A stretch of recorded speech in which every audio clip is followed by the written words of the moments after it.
حدیث پاک کی مجلس ہے۔ تمام دوست جتنے بھی یہاں تشریف فرما ہیں اور جو مائیں بہنیں آواز سن رہی ہیں، پوری محبت اور انتہائی شوق اور ادب سے لبریز ہو کر نبی کریم سرور کائنات صلی اللہ علیہ وسلم کی ذات عالی پہ درود پاک بآواز بلند پڑھیں۔ اللہم صلی وسلم وبارک علی سیدنا و حبیبنا و شفیعنا و مولانا محمد وعلی آلہ۔ اللہم صلی وسلم وبارک علی سیدنا و حبیبنا و شفیعنا و مولانا محمد وعلی آلہ و اصحابہ کما تحب و ترضى عدد ما تحب و ترضى۔ نحمد و نصلی علی رسولہ الکریم۔ سب سے پہلے میں عبارت پڑھ دیتا ہوں، اور جو ہماری عزیز طالبات دورہ حدیث شریف سے فارغ ہو رہی ہیں وہ اپنی کتابوں کو کھول لیں۔ بسم اللہ الرحمن الرحیم۔ بالسند المتصل منا الى الشیخ الامام الہمام الحافظ الحجۃ الثقۃ امیر المؤمنین فی الحدیث ابی عبداللہ محمد بن اسماعیل البخاری رحمہ اللہ تعالی متعنا اللہ بعلومہ وفیوضہ آمین۔ باب قول اللہ تعالی ونضع الموازین القسط لیوم القیامہ وان اعمال بنی آدم وقولهم یوزن۔ وقال مجاہد القسطاس العدل بالرومیہ ویقال القسط مصدر المقسط وهو العادل وأما القاسد فهو الجائر۔ به قال حدثنا أحمد بن أشكاب قال حدثنا محمد بن فضيل عن عمارة بن القعقاع عن أبي زرعة عن أبي هريرة رضي الله تعالى عنه وعنهم أجمعين قال قال النبي صلى الله تعالى عليه وآله وسلم كلمتان حبيبتان للرحمن خفيفتان على اللسان ثقيلتان في الميزان سبحان اللہ و بحمدہ سبحان اللہ العظیم۔ مجمع میں جتنے بھی لوگ بیٹھے ہیں وہ سب اس کلمے کو 3 دفعہ پڑھ لیں۔ سبحان اللہ و بحمدہ سبحان اللہ العظیم، سبحان اللہ و بحمدہ سبحان اللہ العظیم، سبحان اللہ و بحمدہ سبحان اللہ العظیم۔ واجب الاحترام علماء کرام اور میرے سامنے تشریف فرما معزز مہمانان گرامی، سب سے پہلی بات میرے لیے یہ بڑی حیرت کی ہے کہ شہر اور سہولت سے دور اس علاقے میں صحیح بخاری شریف تک حدیث پاک کی اس قدر گراں قدر تعلیم اللہ پاک کی توفیق سے یہاں ہو رہی ہے۔ اور میں حقیقت واقعہ عرض کرتا ہوں کہ عمومی طور پر ہمارا مزاج نہیں ہے جلسوں میں جانے کا، اور ہمارے مخدوم حضرت مولانا عزیز الرحمن ثانی صاحب نے مجھے حکم فرمایا یہاں آنے کے لیے، لیکن میں جب بہت طویل سفر کر کے یہاں پہنچا اور راستے کی بھی خرابی بہت زیادہ تھی اور دیہات کا یہ ماحول، تو میرے لیے ذہنی طور پر جسمانی طور پر کافی اذیت تھی اس میں، لیکن میں حقیقت عرض کرتا ہوں کہ جب اس ماحول کو دیکھ کر، یہاں اس درسگاہ کو دیکھ کر اور یہاں یہ دیکھ کر کہ اس علاقے میں صحیح بخاری شریف تک کی تعلیم ہے، تو میری ساری کی ساری تھکاوٹ اللہ تبارک و تعالی نے ختم فرما دی۔ یہ آپ اہل علاقہ یوں سمجھے کہ آپ کے اس گاؤں میں اسکول ہے، کالج نہیں ہوگا، یونیورسٹی نہیں ہوگی، اس لیے کہ اسکول کے لیے علیحدہ سے جگہ ہوتی ہے، کالج کے لیے درمیانے سے شہروں میں کالج ہوتے ہیں، پھر بڑے شہروں میں جا کے یونیورسٹیاں ہوتی ہیں۔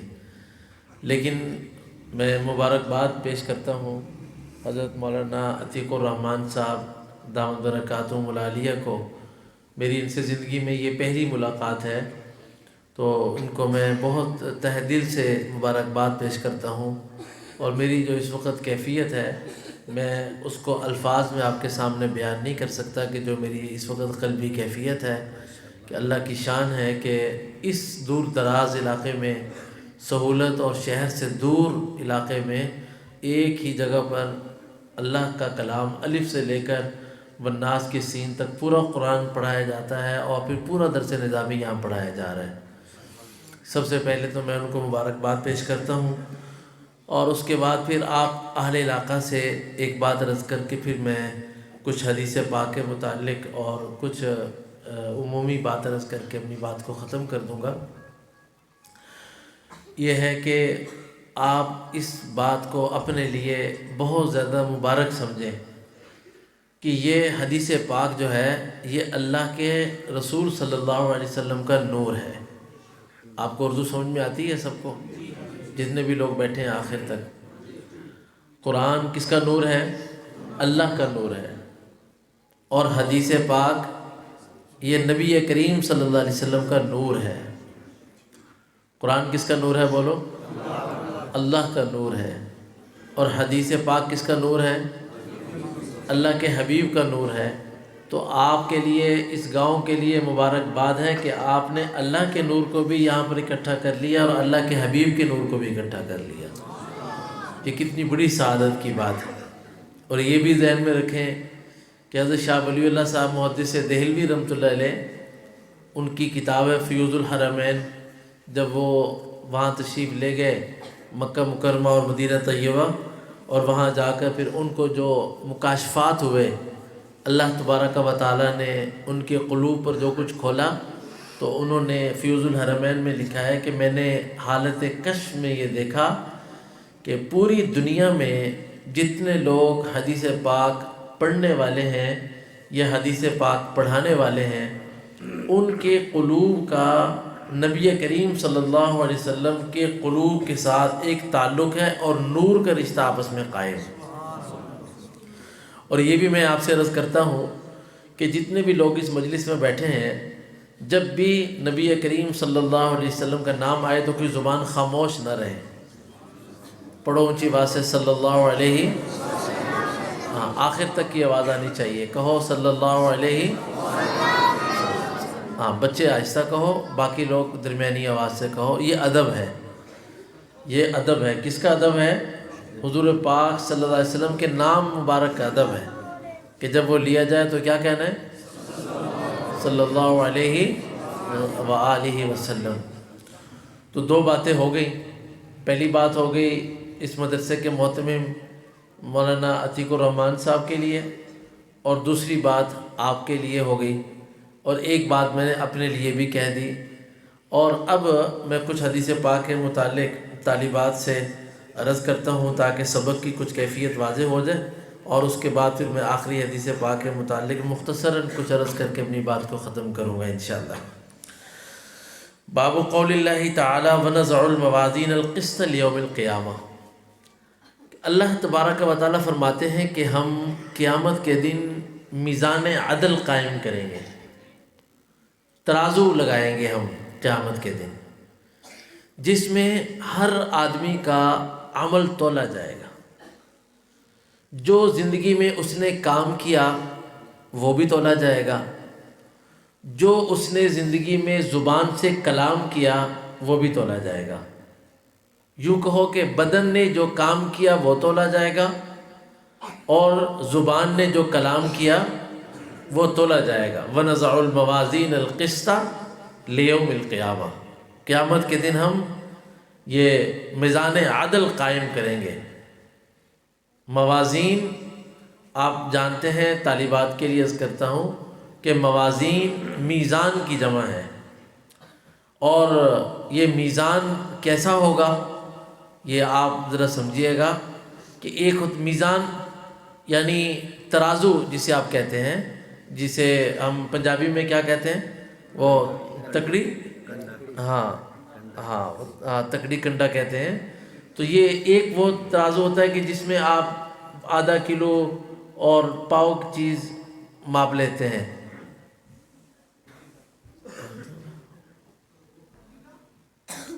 آگے آ جائیں مصعب، آ جاؤ آگے تشریف لے. توجہ ہے بھائی آپ کی؟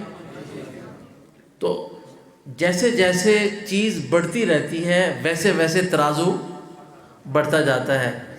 سونے کو تولنے کا ترازو بہت چھوٹا سا ہوتا ہے، چاندی کو تولنے کا ترازو چھوٹا سا ہوتا ہے، پھر اس کے بعد 1 کلو تولنے والا ترازو اس سے تھوڑا سا بڑا ہوتا ہے، 5 کلو، پھر ایک وہ ترازو ہوتا ہے جس نے منوں اور ٹنوں کا وزن کرنا ہوتا ہے، وہ ترازو اس سے بڑا ہوتا ہے.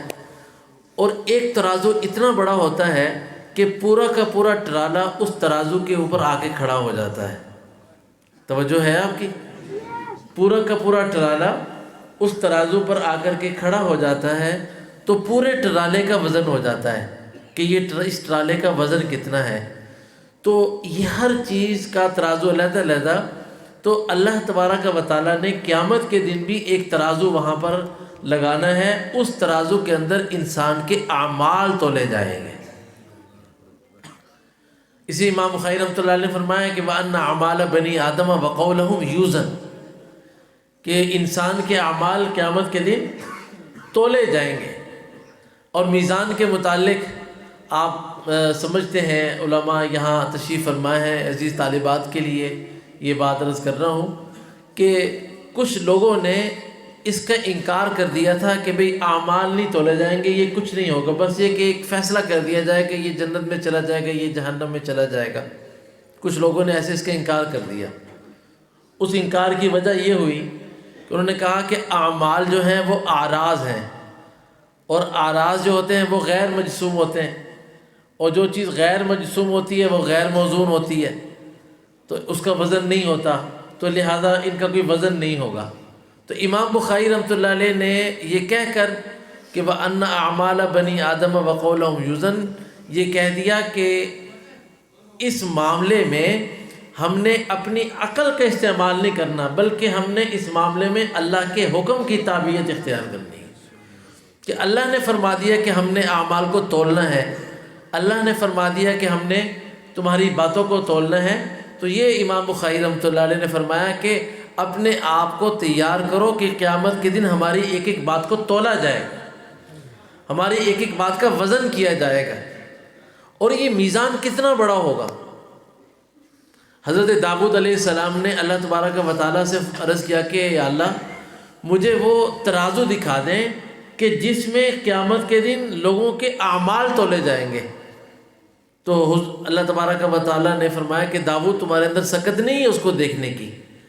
تو حضرت داؤد علیہ السلام نے جب دوبارہ درخواست کی تو اللہ تبارک و تعالیٰ نے جب ان کو وہ ترازو دکھایا تو وہ ترازو دیکھ کر بے ہوش ہو گئے. اتنا بڑا ترازو کہ جس میں انسان نے زندگی میں جو کلام کیا وہ بھی پردے میں رکھا جائے گا، انسان نے جو کچھ دیکھا تولا جائے گا، انسان نے جس طرف قدم اٹھایا اس کو تولا جائے گا، ہر چیز کو تولا جائے گا. اب تو تولنا کوئی بات نہیں رہی. میں بات کر رہا ہوں، یہ اگر اس کے ساؤنڈ والے کے پاس آلہ ہوگا تو یہ میری آواز کا وزن کرے گا، آواز کا وزن ہو رہا ہے. آپ نے دیکھا کہ موبائل کے اندر جب وائس میسیج آتا ہے تو اس کے اوپر لکھا ہوتا ہے کہ KB MB، کہ یہ میسیج اتنے MB کا ہے، یہ میسیج اتنے KB کا ہے. یہ اس نے آواز کا وزن کر لیا، یعنی آپ نے آواز کا وزن کیا. اور ہوا چلتی ہے، یہ ہوا کتنے کلومیٹر فی گھنٹے کی رفتار سے چل رہی ہے، آپ نے ہوا کا بھی وزن کر لیا. بارش ہو رہی ہے، یہ کس رفتار سے آ رہی ہے، اس کی رفتار کیا ہے. طوفان آیا، اس کی رفتار کیا ہے، یہ آپ نے اس کا وزن کر لیا. ہر چیز کا وزن انسان نے کر لیا. بخار ہے، آپ نے اس کا بھی وزن کر لیا کہ بخار کتنا ہے، 99 ہے، 100 ہے، 101 ہے، اس کا بھی آپ نے وزن کر لیا. حتیٰ کہ جو آپ کے بدن میں خون گھوم رہا ہے اس کا بھی آپ نے وزن کر لیا. بلڈ پریشر نوٹ کر لیا کہ یہ 120 ہے، اور اوپر والا 120 ہے، نیچے والا 80 ہے. یہ آپ نے بلڈ پریشر کو اس کا وزن کر لیا. آپ نے شوگر کا وزن کر لیا کہ شوگر کتنی ہے، 100 ہے، 200 ہے، 150 ہے، 80 ہے، 90 ہے۔ جب انسان نے ایک ایک چیز کو تول لیا تو اللہ تبارک و تعالیٰ نے بتا دیا کہ جس طرح تم نے ہر چیز کو تول لیا ہے، اسی طرح قیامت کے دن ہم تمہارے اعمال کو تولیں، ہم تمہارے اعمال کو تولیں گے۔ اب قیامت کے دن عمل کا وزن ہوگا۔ بعض حضرات نے فرمایا کہ جو نامہ اعمال ہوگا جس کو صحیفہ کہتے ہیں، اس صحیفے کو تولا جائے گا، اور بعض نے فرمایا کہ اعمال کو تولا جائے گا، اور بعض نے فرمایا کہ جو صاحب عمل ہے، انسان ہے، اس کو تولا جائے گا۔ لیکن امام بخاری رحمۃ اللہ علیہ نے وَأَنَّ أَعْمَالَ بَنِي آدم کہہ کر اس بات کی طرف اشارہ فرما دیا کہ وَأَنَّ أَعْمَالَ بَنِي آدم وَقَوْلَهُمْ يُوزَنُ، کہ اعمال تولے جائیں گے۔ کس نے زندگی میں کیا عمل کیا؟ کسی نے جھوٹ بولا، وہ بھی تولا جائے گا۔ کسی نے کسی کی غیبت کی، اس کو بھی تولا جائے گا۔ کسی نے زندگی میں خیانت کی، اس کو بھی تولا جائے گا۔ ہر چیز کو اللہ تبارک و تعالیٰ قیامت کے دن تولیں گے۔ اور فمن ثقلت موازینہ، اور جس کے میزان وہ بھاری ہو جائے گا، نیکیوں کا پلڑا بھاری ہو جائے گا، اللہ تبارک و تعالیٰ فرماتے ہیں کہ ہم اس کو جنت میں داخل کر دیں گے۔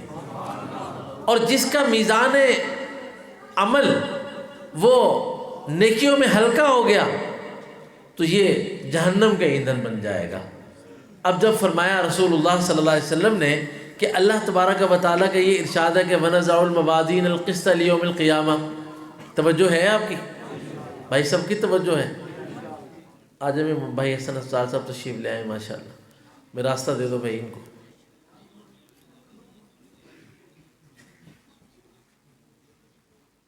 اب تک جتنی بات میں نے کی آپ کو سمجھ میں آ گئی؟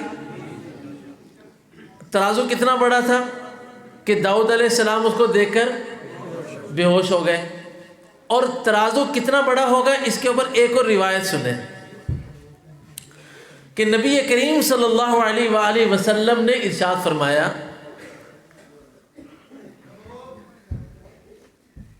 نبی علیہ السلام نے ارشاد فرمایا کہ جو اللہ کا میزان ہے وہ اتنا بڑا ہے کہ اگر 7 آسمان اور 7 زمینیں اس کے ایک پلڑے میں رکھ دیے جائیں تب بھی اس کے اندر گنجائش باقی، اتنا بڑا ہے۔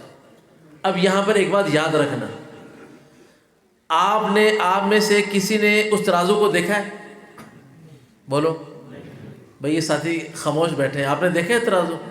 ہاں، ترازو میں نے بھی نہیں دیکھا، ترازو آپ نے بھی نہیں دیکھا۔ ہم نے ترازو پر ایمان رکھ لیا،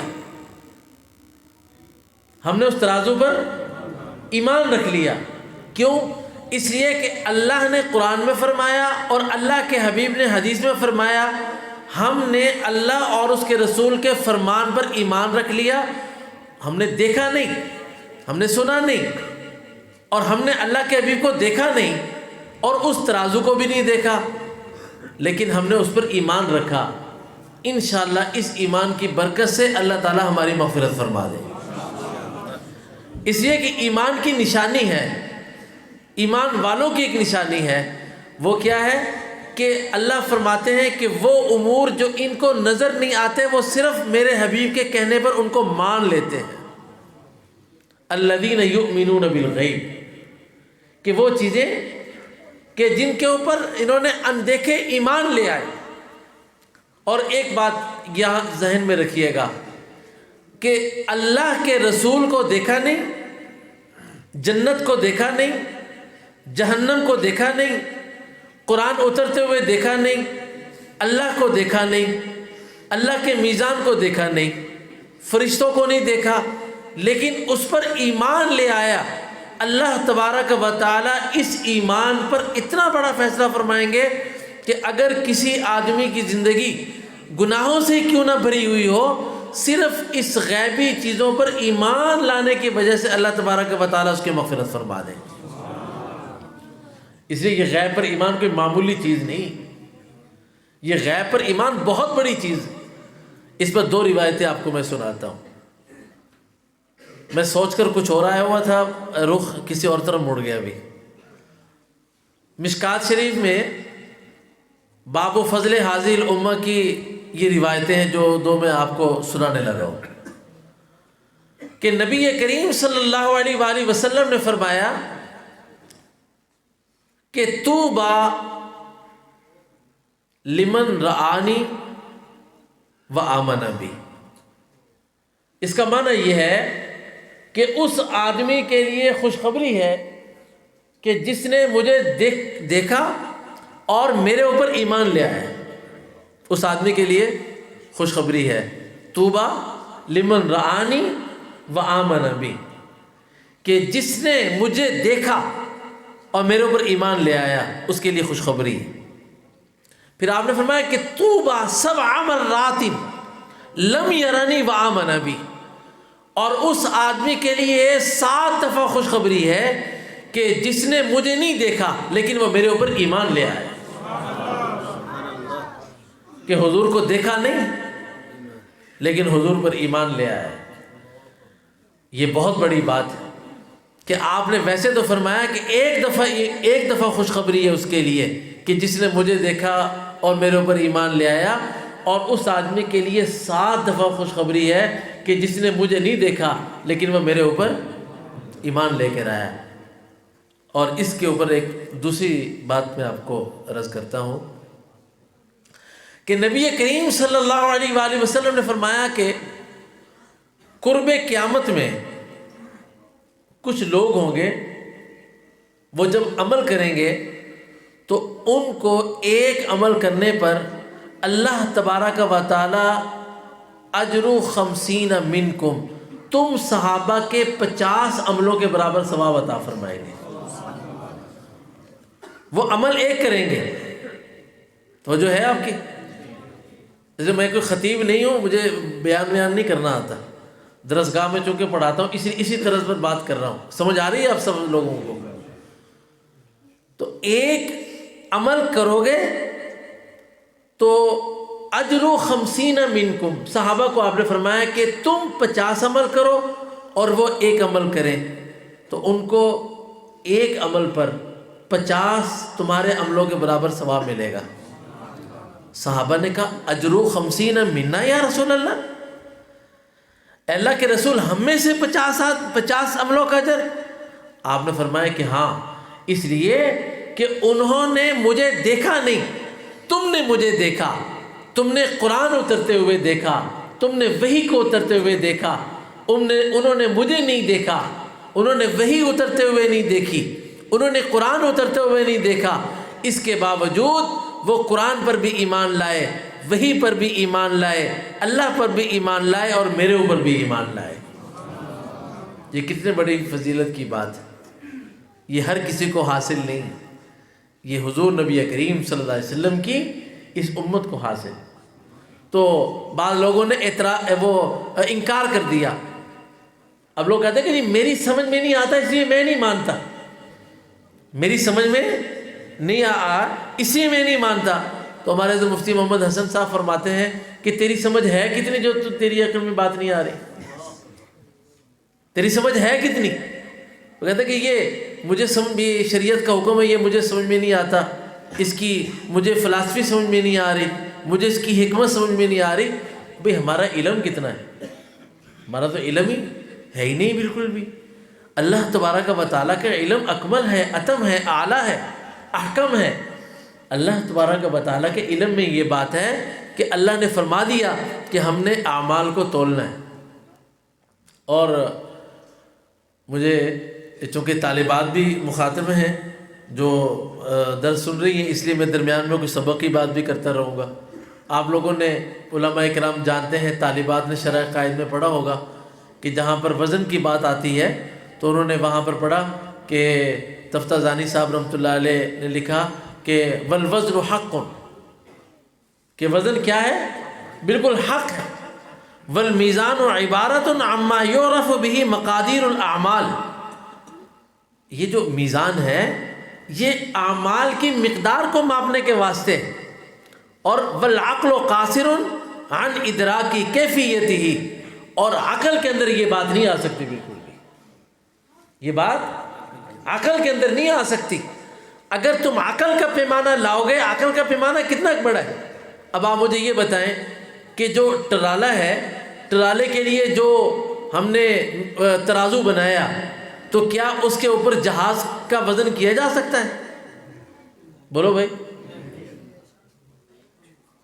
اس کے اوپر وزن نہیں کیا جا سکتا۔ بھائی کوئی آدمی جس چیز پر سونا تولا جائے گا اس کے اوپر لا کے لوہا رکھ دے، وہ تو ترازو ٹوٹ جائے گا، اور جس کے اوپر لوہا ماپتے ہیں اس کے اوپر ٹرالہ لا دو تو وہ ٹوٹ جائے گا۔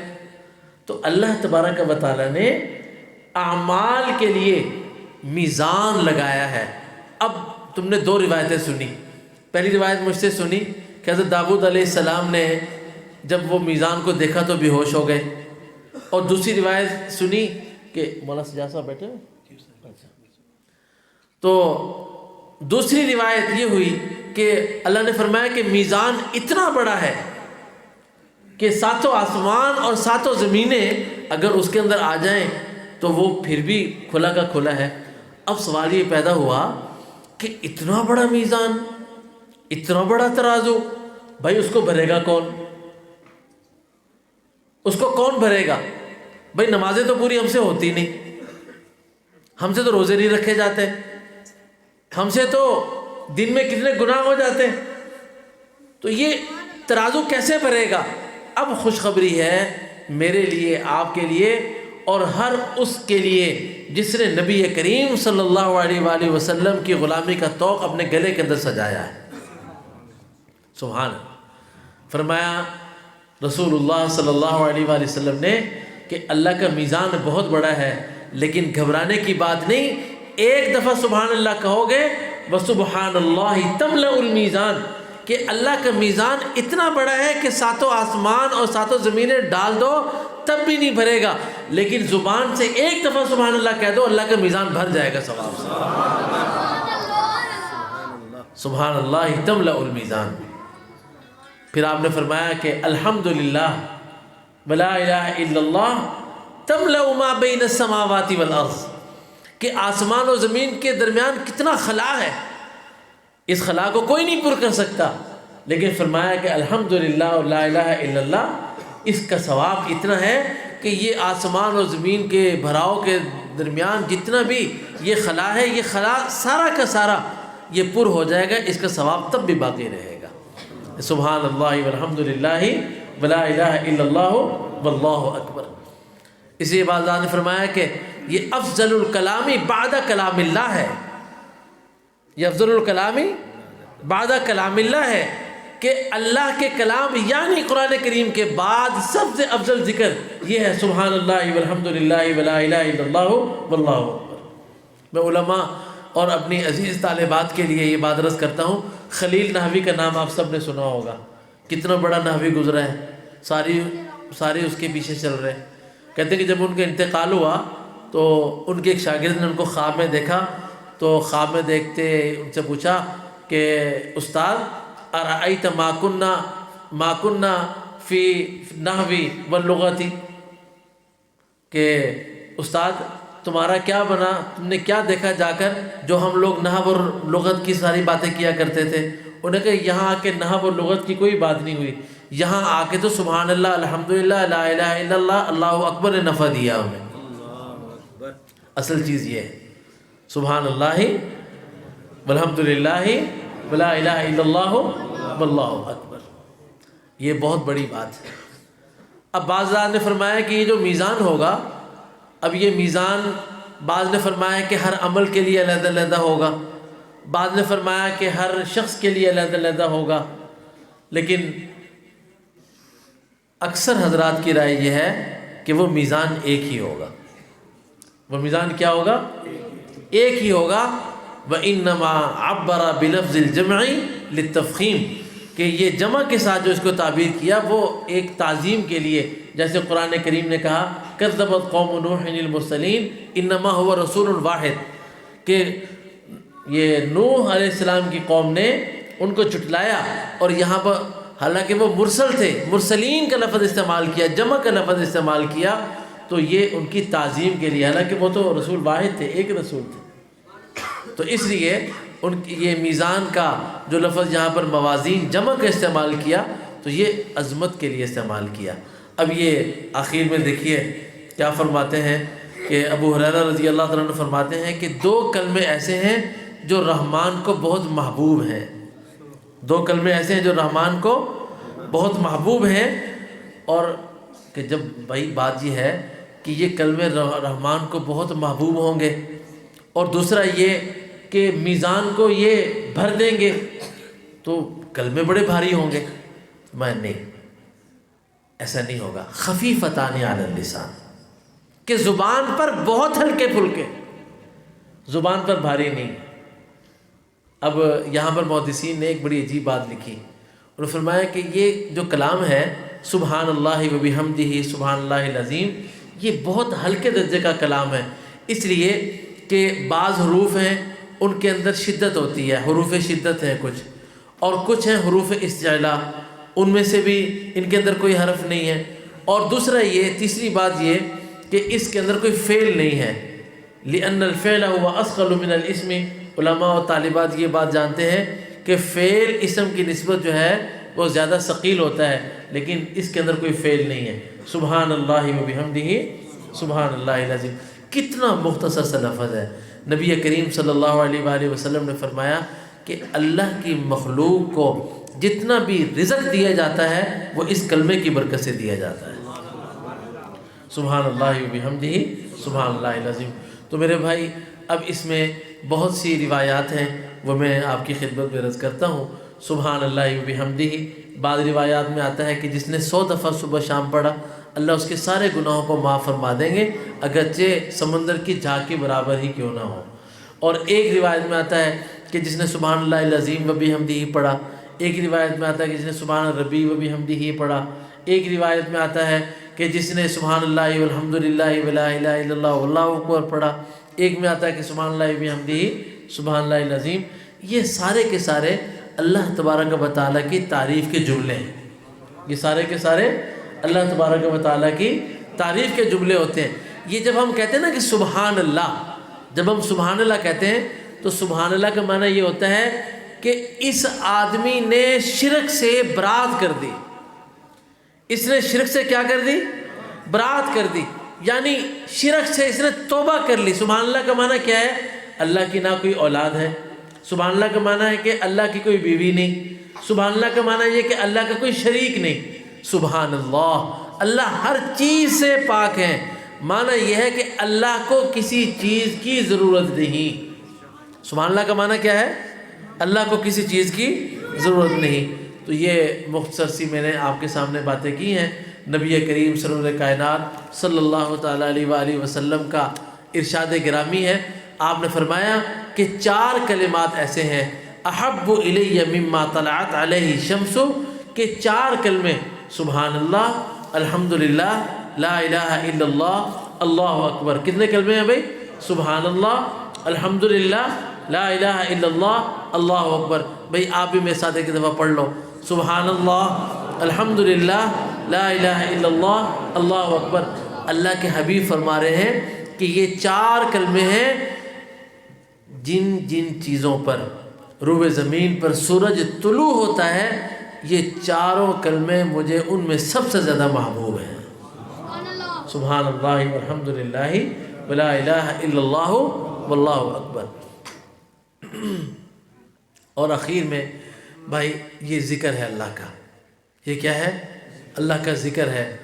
اور قرآن کریم نے فرمایا یا ایھا الذین آمنوا اذکروا اللہ ذکرا کثیرا، کہ اے ایمان والو کثرت سے اللہ کا ذکر کرو۔ اور نبی کریم صلی اللہ علیہ وآلہ وسلم کا ارشاد ہے کہ مثل الذی یذکر ربہ والذی لا یذکر ربہ مثل الحی والمیت، کہ ایک وہ آدمی ہے کہ جو اللہ کا ذکر کرتا ہے اور ایک وہ آدمی ہے جو اللہ کا ذکر نہیں کرتا۔ آپ نے فرمایا کہ اس کی مثال زندہ اور مردہ کسی ہے، کہ جو آدمی ذکر کرتا ہے اس کی مثال زندہ کسی ہے، اور جو آدمی ذکر نہیں کرتا اس کی مثال مردہ کسی۔ اور اخیر میں جو میں آخری باتیں عرض کر رہا ہوں وہ یہ کہ لا الہ الا اللہ وحدہ لا شریک لہ لہ الملک ولہ الحمد وهو علی کل شیء قدیر۔ نبی علیہ السلام نے فرمایا کہ جو مسلمان اس کلمے کو 100 دفعہ دن میں پڑھ لے گا، قیامت کے دن اس سے زیادہ اجر و ثواب اللہ کے میزان پر لانے والا کوئی نہیں ہوگا۔ جو اس کلمے کو 100 دفعہ دن میں پڑھ لے گا تو اللہ کے میزان پر قیامت کے دن اس سے زیادہ ثواب لانے والا کوئی نہیں ہوگا، ماں سوائے اس آدمی کے جو اس کلمے کو زیادہ پڑھ لے۔ اور ایک بات اور بھی ذہن میں رکھو عزیز طالبات اور عزیز طلباء جو یہاں بیٹھے ہیں، اور مذاکرے کے طور پر میں علماء کی خدمت میں اپنی اصلاح کے لیے یہ بات عرض کر رہا ہوں کہ دیکھو، مجلس میں کسی کی غیبت نہ کیا کرو، کسی کی برائی نہ کیا کرو۔ ہم نے جو صحیح بخاری ابھی پڑھی، یہ امام بخاری رحمۃ اللہ علیہ نے اس کو تصنیف کیا۔ امام بخاری رحمۃ اللہ علیہ فرماتے ہیں مغتبت قط مذ سمعت حدیث رسول اللہ صلی اللہ علیہ وسلم الغیبت حرام، کہ جب میں نے یہ حدیث پاک سنی کہ غیبت حرام ہے، اس کے بعد سے لے کر آج تک میں نے کسی کی برائی نہیں کی۔ غیبت کسے کہتے ہیں؟ غیبت کسے کہتے ہیں میں بتاتا ہوں۔ آپ نے فرمایا کہ ذکرک اخاک بظاہر الغیب بما یکرہ، یہ غیبت کی تعریف ہے جو ترمذی شریف میں نبی کریم صلی اللہ علیہ وآلہ وسلم نے فرمائی۔ ذکرک اخاک بظاہر الغیب بما یکرہ، کہ اپنے کسی بھائی کا ایسا تذکرہ کرنا اس کے پیٹھ پیچھے کہ وہ موجود نہیں ہے، اور اس کو جب پتہ چل جائے تو اس کو ناپسند لگے۔ یہ ہماری بیماری آج کل ہر جگہ پر عام ہے، خواہ وہ اہل علم ہو خواہ وہ عوام۔ جب تک ہم بیٹھ کر کسی کی غیبت نہیں کر لیتے اس وقت تک ہمارا کھانا ہضم نہیں ہوتا۔ بھائی جب یاد رکھو، جب ہم کسی کی برائی بیان کرتے ہیں نا، اور ایک یہ بھی یاد رکھنا کہ جب نبی کریم صلی اللہ علیہ وآلہ وسلم نے یہ بات ارشاد فرمائی تو صحابہ نے عرض کیا کہ حضرت اگر یہ برائی اس کے اندر موجود ہو، پھر آپ نے فرمایا کہ وَهَذِهِ الْغِیبَةُ، یہی تو غیبت ہے۔ وَإِلَّا فَقَدْ بَهَتَّهُ، اگر وہ برائی اس کے اندر موجود نہیں ہوگی تو نے تو اس کے اوپر بہتان لگا دیا۔ آج لوگ بڑی بہادری کرتے ہیں، وہ کہتے ہیں یہ بات تو میں اس کے منہ پر بھی کہہ سکتا ہوں۔ بھائی یہی تو غیبت ہے، اور غیبت کسے کہتے ہیں؟ کسی کی برائی نہ کرو، اپنے آپ کو دیکھو۔ اگر ہم اپنے آپ کو دیکھیں گے تو جتنی برائی ہمیں اپنے آپ کے اندر نظر آئے گی، تو فرمایا کہ اس کو پھر دوسرے کے اندر برائی کبھی بھی نظر نہیں آئے گی۔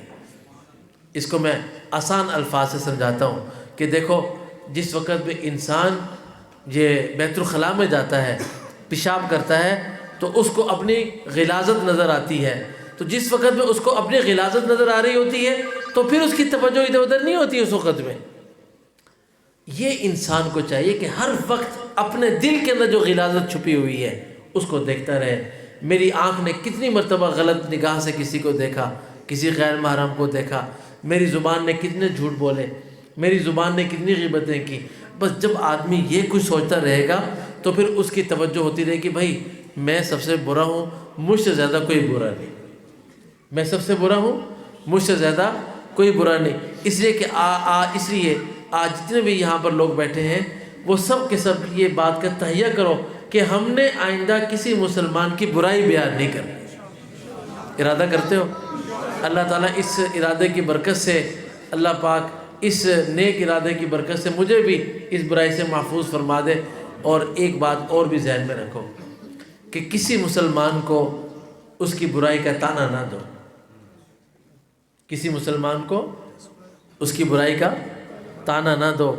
نبی کریم صلی اللہ علیہ وآلہ وسلم نے فرمایا، اور یہ ترمذی شریف اور مشکات شریف کی روایت ہے، کہ اگر کسی مسلمان نے دوسرے مسلمان کو کسی گناہ پر عار دلائی اس حال میں کہ وہ اللہ سے توبہ کر چکا تھا، تو اس کی موت اس وقت تک نہیں آئے گی جب تک کہ یہ خود اس برائی میں مبتلا نہ ہو جائے۔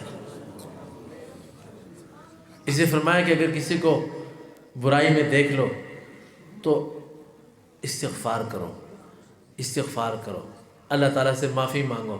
یہ جو معاشرہ غیبت سے پاک ہو جائے، بدگمانی سے پاک ہو جائے اور جھوٹ سے پاک ہو جائے، اس معاشرے پر اللہ کی رحمت ہی رحمتیں اترتی ہیں اور کچھ نہیں ہوتا۔ اور جس جگہ پر مسلمان کی غیبت ہی غیبت ہو رہی ہو، اور یاد رکھو غیبت جو ہے، اس غیبت کے اندر ایک عجیب نقصان ہے، وہ یہ کہ اس غیبت کو جب آپ کرتے ہیں تو غیبت جیسے انسان کرتا ہے تو نیکی آپ نے کی، روزہ آپ نے رکھا، تلاوت آپ نے کی، ذکر آپ نے کیا، جیسے کسی مسلمان کی غیبت کی آپ کی نیکی اس کے نام اعمال میں خود بخود منتقل ہو گئی۔ یہ کتنے بڑے خسارے کی بات ہے۔ امام اعظم ابو حنیفہ رحمہ اللہ تعالی، ایک آدمی ان کی غیبت کیا کرتا تھا، بہت برائی کیا کرتا تھا، تو حضرت امام صاحب ہر روز رات کو اس کو ہدیہ بھیجتے تھے۔ ایک دن اس نے توبہ کر لی، حضرت کی غیبت بند کر دی اور برائی بند کر دی، تو حضرت نے پیسے بھیجنے بند کر دیے۔ تو ایک دن آیا، اس نے آ کے کہا کہ حضرت پہلے میں آپ کی غیبت کیا کرتا تھا، آپ کی برائی بیان کیا کرتا تھا، تو آپ مجھے پیسے بھیجتے تھے، اب میں نے آپ کی برائی بند کر دی، آپ کی اچھائیاں بیان شروع کی تو آپ نے پیسے بند کر دی، یہ چکر کیا کیا؟ پیسے تو بڑھا دینے چاہیے تھے۔ تو آپ نے فرمایا کہ پہلے تم مجھے اپنی نیکیاں دیتے تھے، میں تمہیں اپنی دنیا دیا کرتا تھا، تم نے نیکیاں روک لی تو میں نے دنیا روک لی۔ اس لیے اس بات کا اہتمام کرو، بھائی کسی کے بارے میں کوئی بات کرنے لگے اس سے کہو بھائی کسی کی برائی میرے سامنے نہ کرو، میں خود بہت برا ہوں، یہ نہ کہیں کہ ہم بہت برے، تو کہ بھائی میں خود بہت برا ہوں، میرے اوپر پہلے ہی میرا وزن بہت زیادہ ہے، اس لیے بھائی کسی کی برائی میرے سامنے نہ کرو۔ ہمارے دادا پیر حضرت شاہ عبد القادر صاحب رائے پوری رحمۃ اللہ علیہ کے بارے میں آتا ہے کہ کسی کی جرت نہیں تھی کہ حضرت کے مجلس میں کسی کی برائی بیان کرے، کسی کی جرت نہیں تھی۔ آج کل خواص، عوام، علماء، طلباء، خواتین سبھی کی مجالس اس غیبت سے بھری ہوئی۔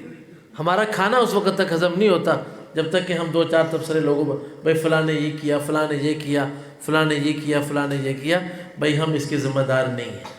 اللہ تبارک و تعالیٰ نے ہمارے اوپر ہماری ذمہ داری ڈالی ہے، اللہ تبارک و تعالیٰ نے ہمارے اوپر کسی دوسرے کی ذمہ داری نہیں ڈالی۔ جتنی باتیں کی بھائی سمجھ میں آ گئی؟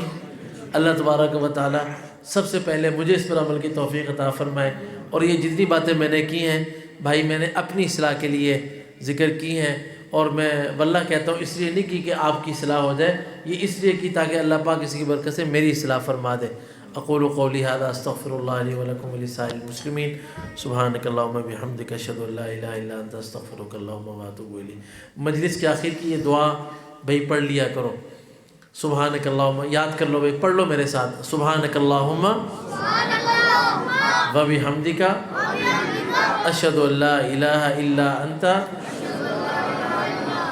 استغفرک و اتوب الیک۔ اپنے علماء سے کہو کہ تمہیں یہ دعا سکھا دیں، جب بھی مجلس سے اٹھنے لگو تو اس دعا کو پڑھ لو، اللہ تعالیٰ اس مجلس کا جتنا بھی وہ ایسا معاملہ ہوگا جو قابل مواخذہ ہوگا اللہ تعالیٰ اس کو معاف فرما دیں گے۔ السلام علیکم ورحمۃ اللہ وبرکاتہ۔